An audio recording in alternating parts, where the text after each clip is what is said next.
Product select করলাম, product 3, এখানে আমি দিলাম 10, এখানেও দিলাম, এখানে দিলাম 20, ডেটটা সিলেক্ট করলাম টুডে, স্টকটা প্রিন্ট দিলাম। আমি যদি সাবমিট দেই, এরপর যদি আমরা ডাটাবেজে যাই, আমাদের প্রোডাক্ট স্টকে কোনো ডাটা ইনসার্ট হচ্ছে না, তার মানে কোনো প্রবলেম আছে। তো আমি নেটওয়ার্ক ট্যাবে যাই, স্টকে ক্লিক করি, কি বলতেছে, trying to get property size id of non object।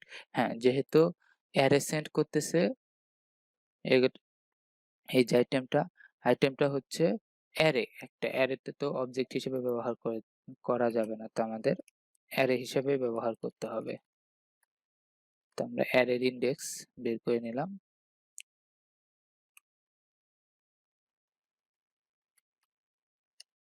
তো এখন সেভ দেই, আবার যদি সাবমিট দেই, দেখেন এখন কোনো এরর দেয় নাই। আর যদি আমরা আমাদের ডাটাবেসটা রিলোড দেই, দেখেন আমাদের ডাটাবেসে এন্ট্রি হয়ে গেছে ডাটা।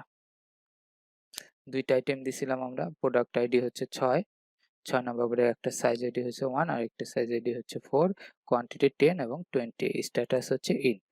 আমাদের তার মানে কোড ঠিক আছে। তো এখন হচ্ছে আমরা ক্যালকুলেশন করব।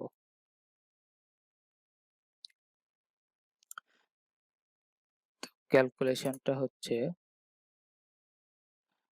তো যদি কেউ এখানে কোনো ডাটা না দেয়, যদি ধরেন এখানে কেউ কোনো ডাটা না দেয় বা কোয়ান্টিটি যদি না থাকে, তাহলে তো আমাদের ওইটা ইনসার্ট করা বা ওইটার হিসাব করার দরকার নেই। তো এর জন্য আমরা হচ্ছে এটা প্রথমে চেক করব যে আইটেম কোয়ান্টিটি আছে কিনা। তা আমরা চেক করব ইফ, যদি আইটেমের কোয়ান্টিটি থাকে এবং আইটেমের কোয়ান্টিটি 0 থেকে বেশি হয়,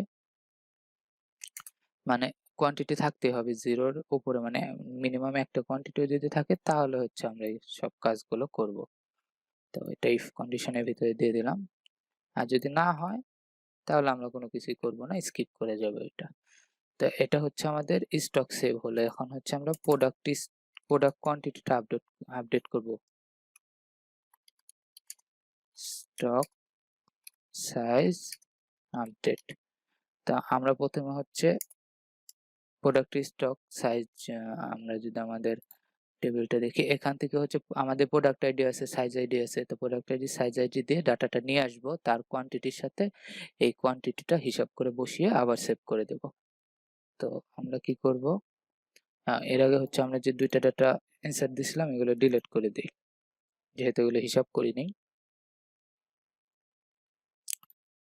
তো এখন যদি আমি এখানে নিয়ে আসবো প্রোডাক্ট কোয়ান্টিটি, নিয়ে আসবো প্রোডাক্ট সাইজ, আচ্ছা শর্ট নাম দেই product size quantity, PSQ is equal to, এটা হবে product size stock where product ID হবে আমাদের রিকোয়েস্টের প্রোডাক্ট আইডি, আর এরপরে হচ্ছে হোয়ার size ID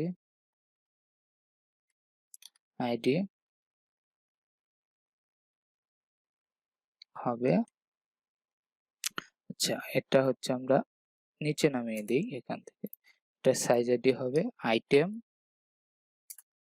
size ID,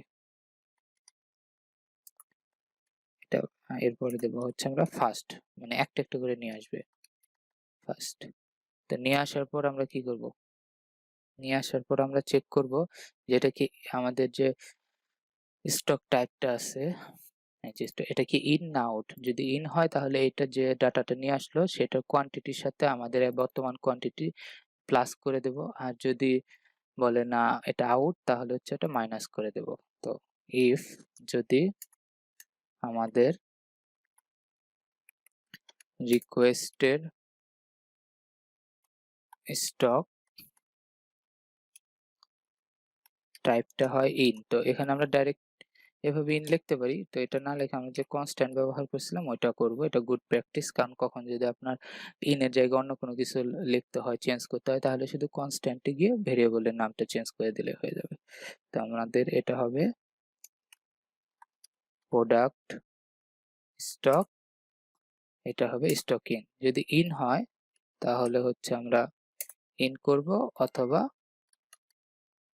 minus করব। তো এটা হবে, কমেন্ট করে দেই, স্টক ইন, আর এটা হবে স্টক আউট। তো যদি ইন হয় তাহলে আমরা কি করব, এই যে পিএসকিউ আছে, তো এই পিএসকিউ এর যে কোয়ান্টিটিটা আছে ওটা আপডেট করব কার সাথে, এই পিএসকিউ কোয়ান্টিটিতে যা আছে তার সাথে প্লাস করব আমরা যে আইটেমের কোয়ান্টিটিটা পেলাম নতুন ওইটা। তো এটা কি করতেছে, মানে প্রোডাক্ট স্টক কোয়ান্টিটি যেটা আছে এখন ওইটার সাথে ওইটার যে কোয়ান্টিটি আছে তার সাথে হচ্ছে যোগ করে দিচ্ছে আমাদের এখন যে কোয়ান্টিটি এন্ট্রি দিলাম ওইটা, তারপরে হচ্ছে এটা আবার পিএসকিউ কোয়ান্টিটিতে সেভ করে রাখতেছে, মানে ওভাররাইড করে দিতেছে। তো আবার কপি করে নিলাম, এটা হবে আউটের ক্ষেত্রে, এটা হবে শুধু মাইনাস। তো এরপর আমরা কি করব, এরপরে হচ্ছে আমরা এটা সেভ করে দেব। আমাদের যে এই যে পিএসকিউটা আছে এটা তো মডিফাই করলাম, এখন আবার সেভ করে দেব। পিএসকিউ সেভ, তো আমাদের কোয়ান্টিটি আপডেট হয়ে যাবে। তো এখন এই লুপ থেকে যখন বেরোবে তখন হচ্ছে আমরা একটা সাকসেস মেসেজ দিয়ে দেব, রিটার্ন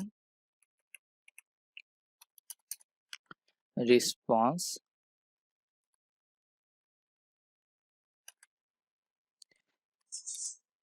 জেসন, অ্যারেতে পাঠাবো আমরা সাকসেস হবে ট্রু। আর আমরা হচ্ছে এখানে স্ট্যাটাস টোকে দেব, তো সেটা হবে রেসপন্স http ক্লায়েন্টের http ক্লায়েন্ট না সরি, রেসপন্স ইলুমিনেট http, এটা হবে ওকে স্ট্যাটাস, মানে স্ট্যাটাস কোডটা হবে 200। আর এখানে হচ্ছে আমরা আমাদের ফ্ল্যাশ মেসেজটা সেট করে দেই, সেশনে ফ্ল্যাশটা হবে স্টক আপডেটেড সাকসেসফুলি, এটা হবে সাকসেস টাইপের। এখন সেভ করে এখন হচ্ছে এটা রিলোড দিয়ে, আর তো রিলোড দেওয়ার আগে হচ্ছে আমরা হচ্ছে আমাদের প্রোডাক্টে যাই, তো আমরা প্রোডাক্ট 3 যেটা আছে এটা শো করি। তো স্টক দেখি এখানে এক্সেল আছে 100 আর এম আছে হচ্ছে 200। তো আমরা যদি স্টকে যাই, এখন আমরা 3 তে গেলাম, 10টা করে আমরা এন্ট্রি দিলাম, নতুন স্টক আসছে 10টা করে, আজকের ডেটে আসছে, এটা হবে ইন। এখন যদি আমি সাবমিট দেই, দেখেন স্টক আপডেট সাকসেসফুল হয়েছে। তো এখন যদি আমি প্রোডাক্টে যাই, প্রোডাক্ট 3 শো করি, দেখেন এখানে হয়ে গেছে 110, এখানে হয়ে গেছে 210। তো আমাদের স্টক ইন দেওয়া হয়ে গেছে। তো এখন হচ্ছে আমরা এখানে আরেকটা মেনু তৈরি করবো, স্টক হিস্টোরি, সেটা হচ্ছে আমাদের কবে কোনটা ইন হয়েছে আউট হয়েছে ওইটা দেখাবো।